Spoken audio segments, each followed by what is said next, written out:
시장 금리가 내림세를 보이고 있지만 은행권은 주택담보대출 금리를 올려잡고 있습니다.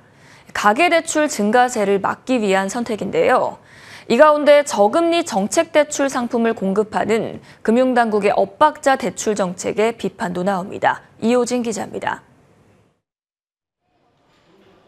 시중은행이 주택담보대출 금리 인상 카드를 꺼내들고 있습니다. 금융권에 따르면 신한은행은 다음 달 1일부터 주담대 금리를 인상합니다. 2달 만에 추가 인상에 나서는 겁니다. 국민은행과 우리은행도 지난달 주담대 금리를 올렸습니다. 미국의 기준금리 인하 기대감에 시장금리가 하락하는 것과는 딴판입니다.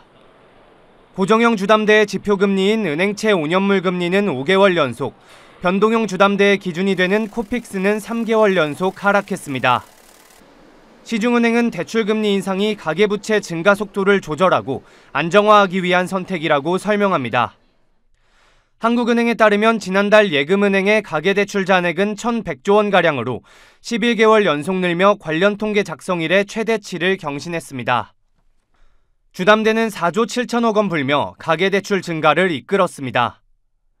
시장금리가 하락하는 상황에서 대출금리를 올려야 하는 은행도 고민이 큽니다. 예대 금리 어떤 마진의 어떤 차이가 크면 클수록 어떤 금융 투자를 하기 원하는 소비자들의 어떤 불만이 클 수도 있고요. 또 동시에 또 금융당국 입장에서는 금리 조절을 통해 가지고 가계부채를 어떤 식으로라도 컨트롤하려는 그런 좀 정말 다른 이해가 충돌되는 그런 부분이기 때문에 신생아 특례대출, 대환대출 등의 정책이 가계대출 규제 기조와 충돌한다는 지적도 나옵니다.